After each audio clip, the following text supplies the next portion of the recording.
Singapore's interagency haze task force is preparing for possible haze ahead.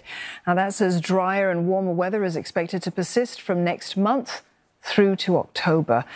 Now, the task force is advising the public to take steps like ensuring that they have enough supply of N95 face masks and keeping their air purifiers in good working condition. Government forecasters expect a 70 to 80% chance of an El Nino event this year, leading to extreme ocean warming and dry spells on land. Now, this, combined with the potential for a positive Indian Ocean dipole that causes below average rainfall, means drier and warmer weather. Drought conditions means that our peatlands, our tropical rainforests in Southeast Asia are more likely to burn. When they burn, they put particulate matter in the upper atmosphere. The prevailing winds, particularly from Indonesia, will transport that haze over into Singapore, and then we'd have poor or chronic air quality. Well, let's get more on this important topic. We're joined by Associate Professor Steve Yin from the Asian School of the Environment at Nanyang Technological University. Prof. Yin, first of all, what is it about the conditions this year that are driving these potentially hazy conditions? According to the current climate projection, so we are going to be affected by the two climate variability phenomena. One is what you mentioned before, which is the El Nino.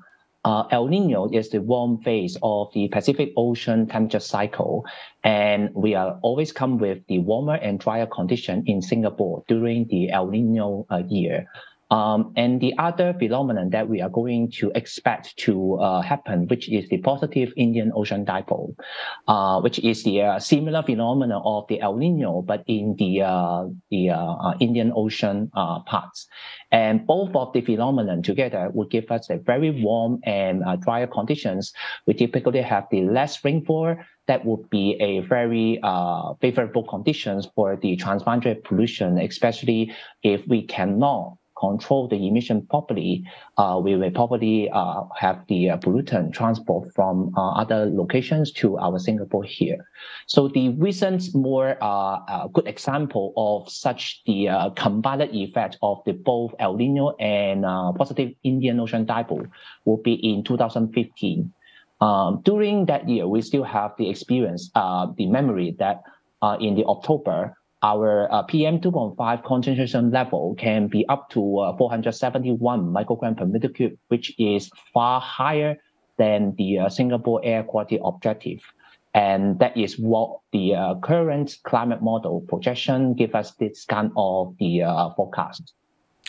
Professor Yim, many of us will remember how bad it got back in 2015, and also for Indonesia in 2019. They also had a lot of transboundary haze at that time.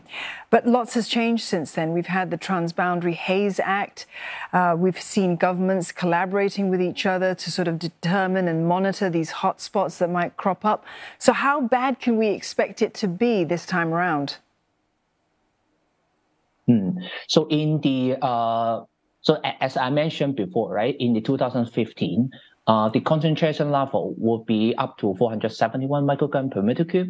And that is the reason with the combined effect of the El Nino and positive ocean dipole. And of course, at the same time, the associated biomass burning emissions activities in other countries. So this time, even though that we may control the emissions, but the climate conditions are very favorable for such kind of the transboundary pollution and also the pollutant accumulation because of the less rainfall, which are very critical. So this is why we may probably have to think about more strengthened emission control policies to help not only within Singapore, but also in the entire maritime Southeast Asia. Well, correct me if I'm wrong. It sounds like you're probably expecting the worst, hoping for the best, of course. But if that is the case, what will the impact be on the health of the people here? Because transboundary pollution can give us the extremely high concentration level, as I mentioned. So for a reference, Singapore air quality objective for the 24-hour mean which is 37.5 microgram per meter cube.